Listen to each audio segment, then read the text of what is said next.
이제 1월달 이제 시간이 지나니까 성도님들이 이제 빠지기 시작하네, 그죠? 예, 통 변하게. 말씀이 말씀되어 우리 가운데 거할 때에 능력이 되는 줄 믿습니다. 제가 1월달에 창세기 매일 성경 창세기 말씀을 나누지 않고 이제 창세기 강해했기 때문에 다 말씀 나눴기 때문에 창세기는 우리 부교육자들이 나눴고 이제 요한복음 말씀 계속 묵상 중이거든요. 우리 수요일날 우리 부목사님 말씀에 이어서 오늘 2장을 나누는데요.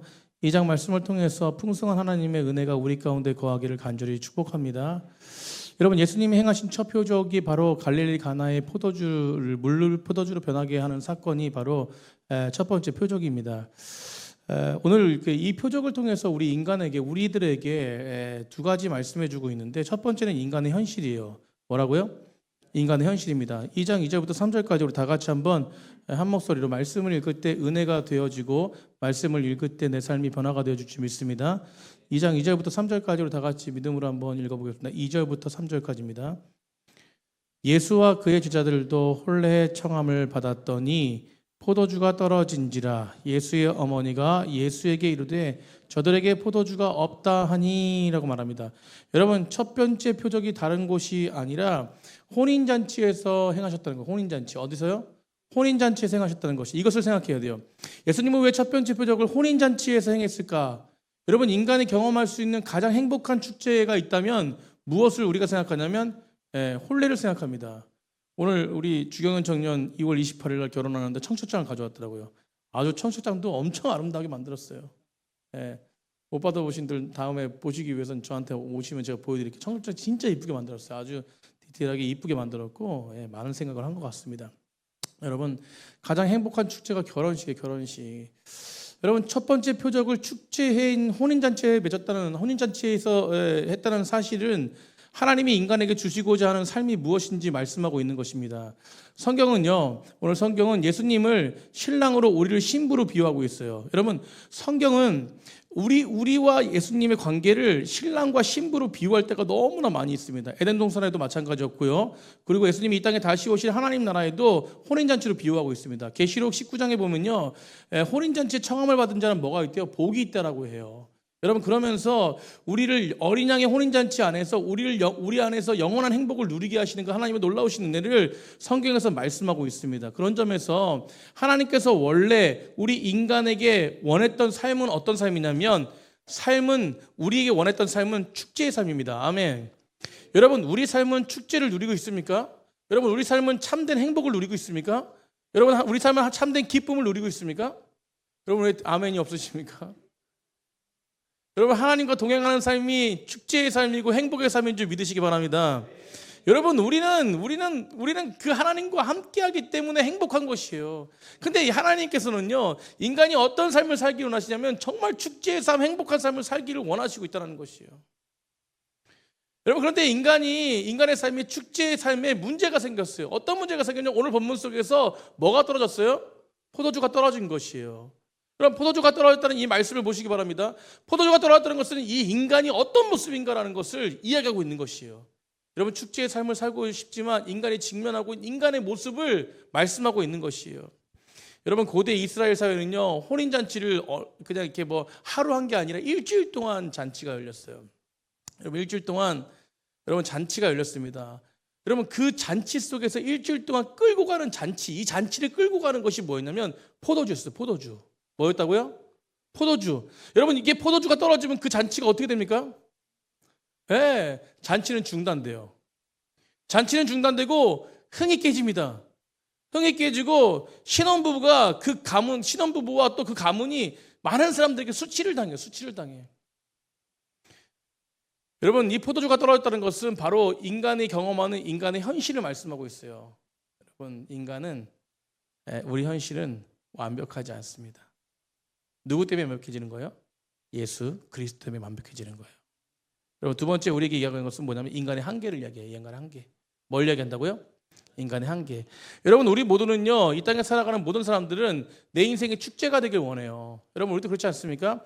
삶을 살아가는 동기가 무엇이냐고 질문했을 때 나의 인생의 축제가 되게 하는 과정이라고 말할 수 있는 것이에요. 삶의 인생을.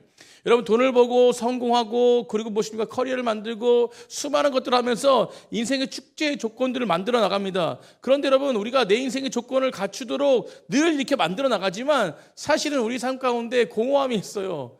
이렇게 채워도 채워지지 않는 우리 인생에 부족한 것을 느끼게 되잖아요. 여러분 그래서 이 땅에 살아가는 인간은요 자신의 한계를 극복하기 위해서 끊임없이 뭘 시도하지만 그러나 그럼에도 불구하고 부족합니다. 그렇기 때문에 뭘 찾냐? 제가 저번 주 주일도 말씀드렸지만 신을 찾는 거예요. 그러니까 종교를 찾는 거예요. 종교를.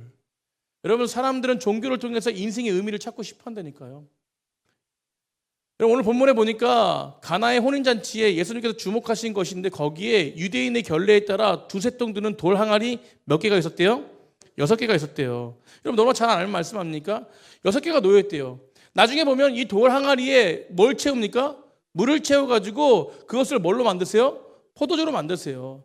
여러분 유대인의 결례를 따라 두세 통 드는 돌항아리 6이 무엇을 상징할까요?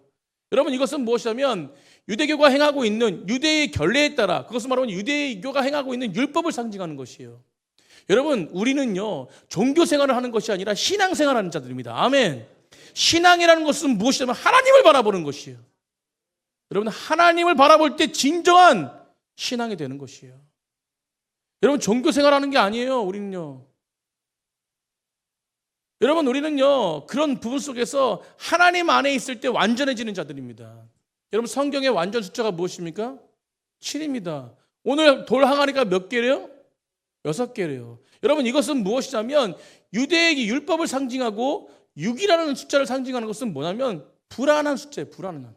그러니까 완전 숫자가 아니라 불완전한 숫자가 6입니다. 6. 다시 말해서 6개 돌 항아리가 담겨져 있는 물은요 축제를 회복하려고 하는 인간의 어떤 모든 종교와 사회적 어떤 노력을 하지만 여전히 뭐예요? 여전히 불완전하다는 거예요. 여러분 오늘 그 말씀을 하고 있는 것입니다. 인간이 행하는 종교와 쾌락, 물질, 도덕, 명예 이런 모든 것들이 포함되는데 이런 것들이 모두가 포함되어서 이것들을 채우려고 하지만 여러분 결국은 채워지지도 않고 부족하면서 이것들을 통해서 변화를 일으키고 싶지만 결국은 완전한 변화를 일으키지 못하는 삶의 형태를 말씀하고 있는 것입니다. 여러분 우리가 잘 알고 있지만 이 부분의 결론이 무엇입니까? 오늘 본문의 결론이 무엇이에요? 여러분 인간의 한계를 뛰어넘어서 인간의 새로운 삶을 허락하시는 분은 누구라는 것이에요? 예수 그리스도이십니다. 아멘. 여러분 이 부분이 결론이에요. 여러분 잃어버린 축제를 회복하기 위해서 유일하게 삶의 현장 가운데 나타나신 분이 누구냐면 바로 예수님이셨어요. 예수님이 이런 부분 속에서 완전하게 회복하는 놀라운 은혜를 허락하신 분이라는 것을 선포하고 있는 것입니다. 여러분 시대가 더 풍요로워지지만 삶의 문제는 더 심각해지는 것 같아요. 여러분 요즘에 삶의 부분 속에서 이 마음이 더 빈곤해지는 것 같습니다. 여러분 제가 설교할 때 말씀 전할 때 이런 얘기를 많이 하지만 여러분 우리 가운데 이 마음의 빈 공간을 채울 수 있는 유일한 길은 삶의 모든 부분들 속에서 이 세상 것을 채우는 것이 아니라 예수 그리스도로 우리 마음을 채워야 될 줄 믿습니다. 여러분 철학자 파스칼은요 이런 말을 했습니다. 인간의 마음속에 뭐가 있다면 커다란 구멍이 있대요. 뭐가 있다고요? 커다란 구멍이 뚫려 있대요. 여러분 그 구멍을 세상적 쾌락과 물질과 명예와 권세로 채울 수 없다라고 얘기합니다. 오히려 이런 부분 속에서 그것들을 채우려고 하면 우리 가운데 찾아오는 것은 뭐냐면 실망이래요. 실망. 그렇기 때문에 이 구멍을 채울 수 있는 길은 유일한 길은 예수 그리스도의 사랑뿐이래요. 여러분 우리 옆에 분과 그렇게 인사했으면 좋겠습니다. 진짜 말만 아니라 내 마음 가운데 사랑합니다. 사랑합니다. 여러분 예수 그리스도의 사랑이 우리를 채워야 될 줄 믿습니다. 여러분 넘치는 교회는 주의 사랑으로 하나가 되어야 돼요. 아멘.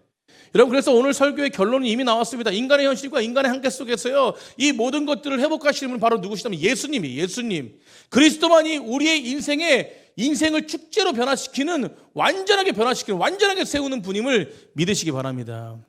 여러분 그런데요 저는 오늘 이 본문 속에서 우리 이 두 가지를 얘기했지만 여러분 이 모든 부분들을 채우시면 바로 예수님이시죠. 그런데 오늘 본문 속에서 무엇이냐면 예수님을 믿으면 물 같은 인생이 뭘로 변한대요? 포도주 같은 인생으로 변화될 수 있다. 이걸로 끝나는 게 아니라 이걸로 나누는 게 아니라 더 깊이 있는 말씀을 좀 나누고 싶어요. 여러분 그것은 뭐냐면 그렇다면 여러분 예수님을 믿는다는 것이 무엇인가라는 거예요. 여러분 예수님이 내 인생의 진짜 주인으로 받아들인다는 것이 무엇이냐는 것을 나누고 싶다는 것입니다. 여러분 오늘 결국 결론에 어떤 부분이냐면 물이 포도주로 변화됐다는 것을 끝나지 않아요. 여러분, 이 물이 포도주 되는 변화된 사건을 통해서 오늘 본문의 결론이 무엇이냐면 11절에 11절. 우리 11절 한번 다 같이 한번 읽어보겠습니다. 11절 시작. 예수께서 이 첫 표적을 갈릴리 가나에서 행하여 그의 영광을 나타내심에 제자들이 그를 뭐합니까? 믿으니라. 제자들이 뭐 했대요? 믿었다는 것입니다. 여러분, 오늘 세 가지 단어를 주목해 보세요. 오늘 이 11절에서 여러분 무엇입니까? 표적이라는 단어. 갈릴리 가나에서 행하여서 그의 뭡니까? 영광을 나타내시니까 제자들이 그를 뭐 했습니까? 믿었다. 여러분, 표적과 영광과 믿음이란 단어, 이 세 가지 단어가 오늘 굉장히 핵심 주제입니다. 사랑하는 성도님들, 요한복음에서 기적을 행한 사건은요, 그냥 뭡니까? 미라클, 어떤 기적이라고만 말하지 않아요. 여러분, 요한복음에서 무엇입니까?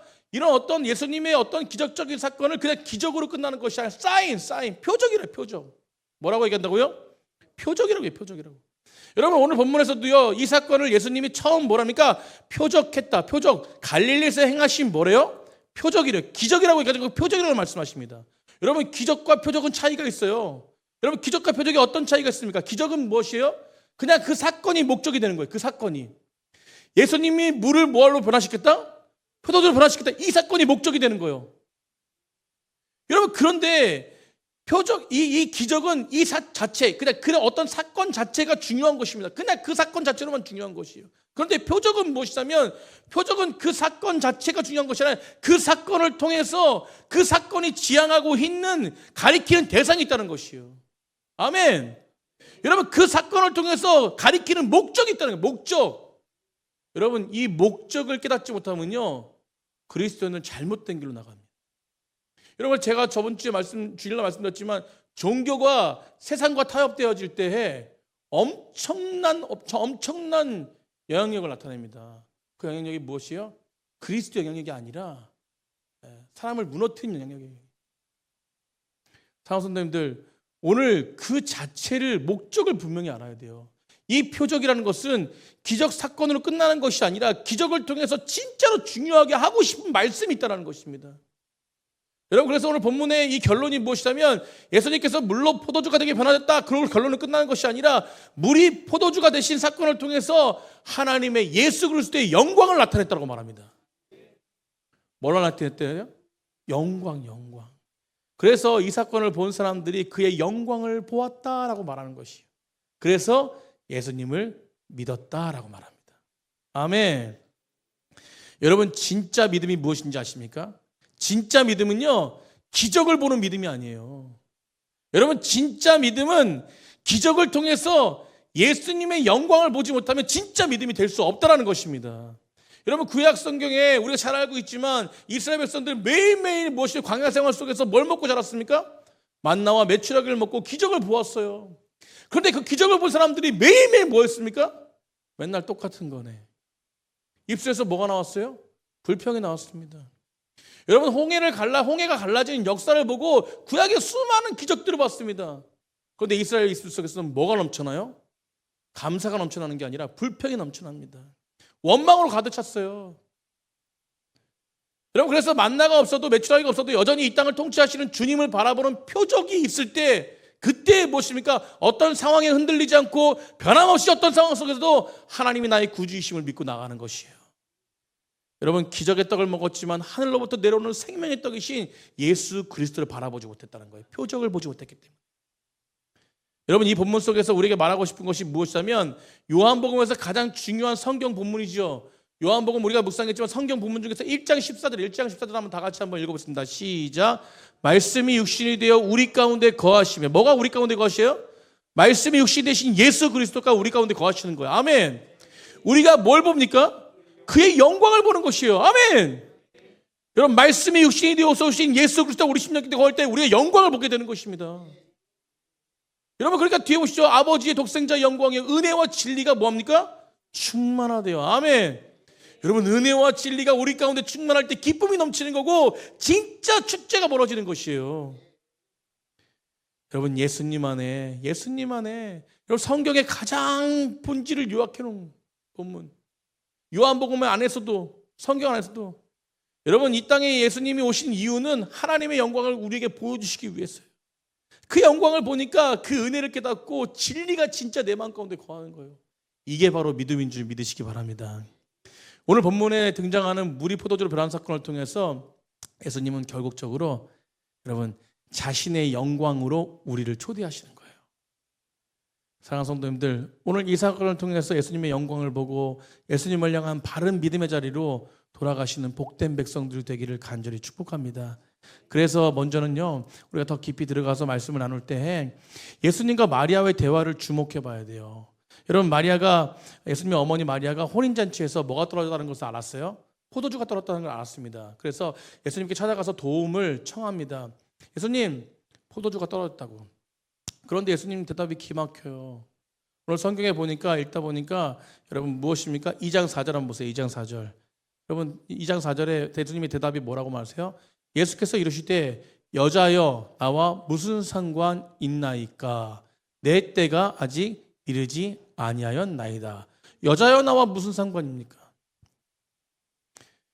여러분 오늘 예수님의 이 답변 속에서요, 세 가지 질문을 하는데, 첫 번째 뭐냐면 왜 예수님이 어머니 마리아한테 여자여라고 말했을까? 두 번째는 뭐냐면 포도주가 떨어졌다는 말에 나는 아무 관심이 없다고 말씀하십니다. 여러분 매몰차게 몰아내세요. 여러분 세 번째는 무엇이냐면, 세 번째는 내 때가 이르지 못했다는 말씀을 하세요. 왜 그랬을까? 왜? 여러분 첫 번째 마리아를 뭐라고 불러요? 여자여라고 불러요. 어머니를 여자여라고 불러요. 여러분 제가 이전에 이 말씀 전할 때 한번 말씀드린 적이 있는데, 여자여라는 말은 그냥 어떤 그 상대방을 무시하는 표현이 아니에요. 고대 그 헬라 문화에서는 이 여자라는 단어를 존경과 사랑을 담아서 말하는 말이거든요. 여자여라는 말이 존칭어입니다. 그럼에도 불구하고 이 호칭은 아들이 어머니에게 하는 것은 좀 아니라고 생각하죠. 그죠? 여러분 예수님께서 왜 여자여라고 했을까? 여러분 중요한 의미가 있습니다. 여러분 이 의미는 어떤 것이냐면, 예수님이 이제 메시아로 공적인 사역을 시작하는 첫 발을 내딛는데, 그때 이제는 육적인 어머니가 요청했을 때 정에 끌려서 움직이는 사람이 아니라 이제는 무엇이에요? 분명하게 그 선을 긋는 것이에요. 나는 하나님으로부터 온 하나님께 순종하는 하나님의 사역자라는 것이에요. 여러분 그러니까 이제는 무엇이 예수님 안에서 어떤 것이냐면, 이제는 인간의 부모의 뜻보다 하늘 아버지의 뜻, 우리 아버지 하나님의 뜻을 하나님의 뜻을 쫓아가서 움직일 것이라는 강력한 그런 어떤 마음 가운데 어떤 강력한 무엇이요? 그런 어떤 움직임, 능력이, 그리고 선이 있다라는 것을 선포하는 것입니다. 여러분 믿음이라는 것이 무엇입니까? 나의 욕구와 욕망을 채우기 위해서 예수님을 이용하는 것이 아니라, 여러분 우리가 처음 신앙생활할 때 어떻습니까? 우리의 모습이 처음에는 신앙생활할 때 예수님에 대해서 많이 모르기 때문에 어떤 하나님께 나아가고 하나님을 믿는다라고 하면은 어떤 내 모든 것들을 다 채워주시는 분이라고 믿잖아요. 그런데 하나님을 좀 더 알아가다 보면은, 정말 하나님께 대해서 깊이 알다 보면은 이런 부분으로 신앙생활하는 것이 아니라는 것을 알 수 있지요. 여러분 대부분의 부분 속에서 우리가 신앙생활할 때 우리가 꼭 기억해야 될 것은 뭐냐면, 물론 나의 필요와 욕망, 나의 필요와 모든 부분들을 채워주신 분이 하나님이시지만 그것이 목적이 돼서는 절대 안 된다는 것입니다. 여러분 예수님은요 나의 필요를 채워주신 분이시지만 그것이 목적이 되면 절대 안 된다는 것이에요. 여러분 기독교의 근본 목적은요 나의 필요를 채우신 예수님이 아니라 여러분 나를 구원하신 예수님이라는 거예요. 여러분 포도주를 해결해달라는 마리아의 요구 속에서 무엇이 있었냐면, 내 아들이 이 땅에서 모든 능력을 가진 자라는 것을 드러내고 싶은 조그마한 이 마음 가운데, 깊이 가운데 욕망이 있다는 것을 우리가 알 수 있다는 것입니다. 그래서 오늘 본문 속에서 우리의 위에 이제 예수님이 그 사역을 위해서 공적으로 사역을 시작하면서 분명하게 뭘 긋냐면 선을 긋는 것이에요. 그래서 나와 무슨 상관이 있냐라고 말씀하신 것입니다. 포도주가 떨어졌다는 현실의 문제 앞에서 우리가 고민해야 하는 진짜 문제는 무엇입니까? 문제는 그 포도주를 채우는 게 문제가 아니라 하나님이 원하시는 뜻을 나아가는 그 뜻 가운데 거하는 그것이 우리의 소원이 되어야 될 줄 믿습니다. 여러분 그래서 우리는 무엇이에요? 먼저 그의 나라와 그의 의를 구해야 돼요. 아멘. 여러분 그리하면 무엇입니까? 더 하신대요. 본질이 뭐냐면 먼저 그의 나라와 그의 의를 구하는 것이에요. 여러분, 예수님은 그리고 무엇입니까? 내 때라고 말씀하신 것처럼 내 때. 여러분, 요한복음에서 때라는 것이 계속 때. 여러분, 요한복음 읽어보시면 내 때라는 것이 계속 나와요. 내 때. 이 중요한 말씀인데 요한복음을 여는 해석의 열쇠가 되는 것인데 언제가 내 때라고 말씀하셨는지 잘 보셔야 돼요. 여러분, 요한복음 7장 6절에 보면요, 예수께서 이르시되 내 때는 아직 이르지 아니하였거니와 너희 때는 늘 뭐가 됐대요? 준비되어 있느니라 라고 해서 내 때는 아직 이르진 않았다. 그리고 요한복음 또 7장 30절에 보면요, 뭐라고 말씀하시냐면 그들이 예수를 잡고자 하나 손을 대는 자가 없으니 이는 그의 때가 아직 이르지 아니하였습니다. 요한복음에서 계속 반복하는 게 때입니다. 때. 8장 20절에도 그래요. 8장 20절. 몇 가지만 보도 8장 20절. 이 말씀을 성전에 가르치실 때에 헌금함 앞에서 하셨으나 잡는 사람이 없으니 이는 그의 때가 아직 이르지 아니하였습니다. 때라는 것을 계속 반복합니다. 여러분, 예수님이 지금 때라는 것을 계속 반복하는 이유 중에 하나는 무엇이냐면 그 때가 무엇입니까? 예수님의 십자가의 죽음과 연결되어 있다는 것을 알 수 있어요. 여러분, 그것을 확실하게 아는 본문이 어디냐면 여러분, 요한복음 12장 23절부터 24절까지예요. 우리 다 같이 한번 읽어보겠습니다. 시작. 예수께서 대답하여 이르시되 인자가 영광을 얻을 때가 왔도다. 내가 진실로 진실로 너희에게 이르노니 한 알의 밀이 땅에 떨어져 죽지 아니하면 한 알 그대로 있고 죽으면 많은 열매를 맺느니라. 아멘. 여러분, 예수님께서 말씀하시는 본질적인 그때의 목적은 뭐냐면 십자가 사건이에요. 여러분, 그 십자가 사건을 걸어가기 위해서 여러분 그 목적을 가지고 그 하나님의 뜻을 행하기 위해서 그 길을 걸어가시는 분이 바로 예수님입니다. 예수님이 때를 계속 얘기한 것은 오로지 하나님의 영광을 바라보는 것이에요. 그리고 무엇입니까? 그 십자가 사건을 통해서 많은 사람들을 살리는 은혜를 허락한다는 것입니다. 여러분, 밀은 사람 손에 있으면 값어치가 없어요. 영광이 드러나지 않습니다. 밀은 무엇이야? 땅에 떨어져가지고 그 안에서 그 열과 압력을 통해서 깨지고 부서질 때 그곳에서 생명이 나오기 시작하는 것이에요. 여러분, 그 작은 밀알이 그 안에서 썩어질 때에 줄기가 되어지고 나무가 되어지고 가지가 뻗어가지고 많은 열매를 이루는 것입니다. 그게 바로 무엇이에요? 이 십자가 사건을 통해서 하나님의 영광이 되어서 많은 심령들 살리는 은혜가 되어질 거라고 말씀하시는 것입니다. 그러므로 신앙생활은 무엇입니까?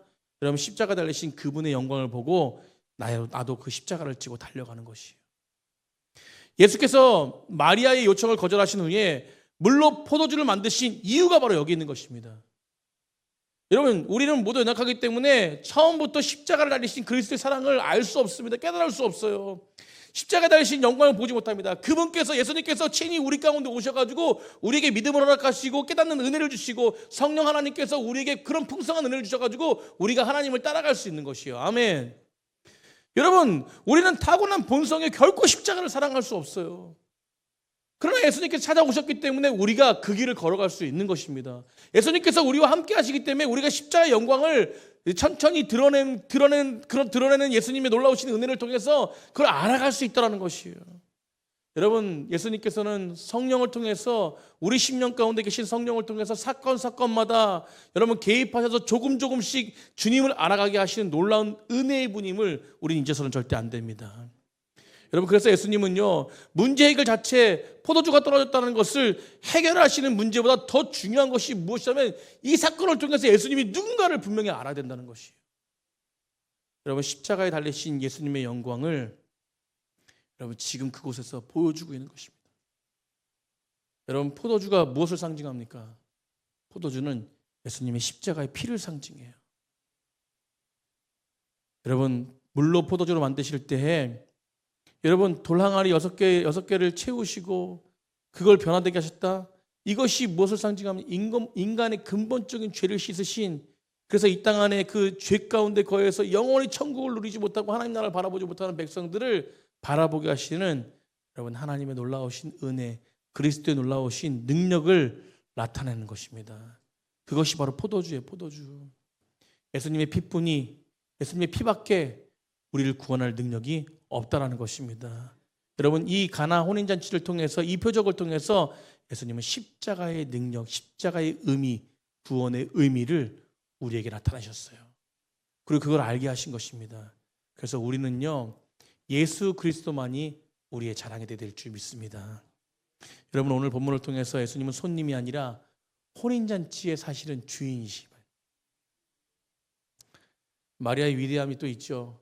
그럼에도 불구하고 여러분, 예수님께서 여자여 나와 무슨 상관이냐 라고 말씀하셔도 불구하고 오늘 본문을 다 알고 있지만 여러분, 예수님께서 무엇이든 말씀하시는 대로 그분께 순종하라고 하인들에게 이야기하지 않습니까? 여러분, 마리아의 위대한 것은 바로 이것입니다. 믿음. 순종입니다. 순종. 여러분, 종들이 와가지고 연회장에서 와서 물을 떠가지고 연회장에 갖다 주라고 했을 때 그 순종했던 그 순종이 바로 무엇이냐면 십자가의 십자가.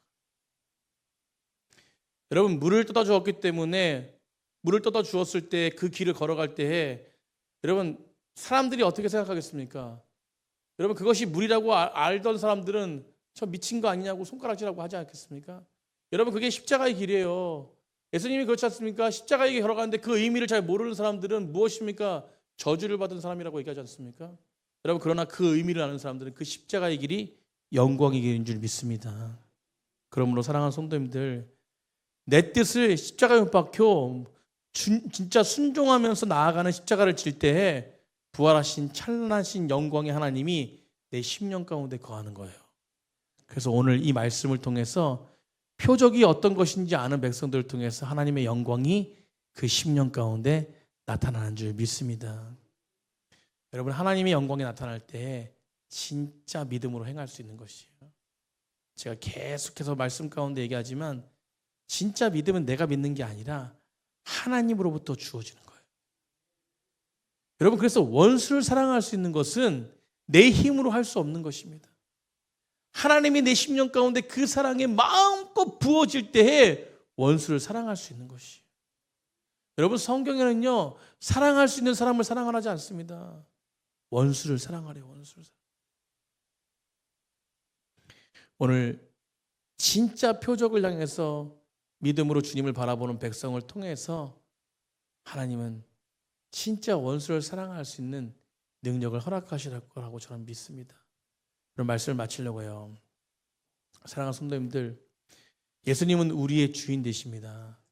믿으십니까? 아멘. 오늘 이 포도주 사건을 통해서 예수님은 그 제자들의 심령들을 만지시고 다스리시고 이끄시고, 그래서 그 예수님께서 이 땅에 오신 목적들을 깨닫게 하십니다. 그래서 오늘 11절에 그 제자들이 그 모습을 보고 예수님을 믿으니라 라고 말합니다. 장성도에, 그래서 예수님은 우리의 주인 되시는 거예요. 우리의 삶의 아픔도 우리의 삶의 상황도 모든 것들을 알고 계십니다. 오늘도 예배 가운데 저는 잘 알지 못하지만 예수님은 알고 계시거든요. 우리의 갈급함도 우리의 상황도 우리의 모습도 알고 계십니다. 그래서 오늘 우리가 해야 될 건 뭐냐면 그 표적을 보여주시는, 그래서 나의 삶을 이끌어 가시면서 모든 걸 보여주면서 하나님의 영광을 바라보게 하시는 그 예수님을 따라 나아가야 될 줄 믿습니다. 우리의 삶의 한계와 절망이 찾아올 때요, 우리는 어디를 찾고 있습니까? 여러분, 예수님께 나아가서 우리의 문제를 아뢰는 시간이 되어야 될 줄 믿습니다. 우리의 유익과 우리의 욕망이 아니라 하나님의 뜻을 아뢰는 것이에요. 여러분, 그때에 주님께서 말씀하실 거예요. 너 이렇게 날 따라와라. 여러분, 그 말씀에 순종하는 백성들 통해서, 여러분, 그 말씀에 순종하는 백성들 통해서, 그리고 그 말씀에 순종하는 백성들은요, 기적을 보지 않고 표적을 보게 될 줄 믿습니다. 여러분, 그래서 그 표적은 주님의 영광을 보는 것이에요. 오늘도 우리 가운데 거하시는 주의 영광이 정말 가득 차길 간절히 축복합니다. 여러분, 우리의 영광은요, 십자가의 구원입니다. 우리의 영광은 십자가의 능력이에요. 여러분, 구원을 이루신 하나님의 그 영광을 바라보는 사람들이 진짜 믿음 있는 사람들입니다. 여러분, 세상 가운데 어떤 것이 있을지라도 흔들리지 않는 것이에요. 여러분, 그 믿음이 우리의 믿음이 되기를 간절히 축복합니다.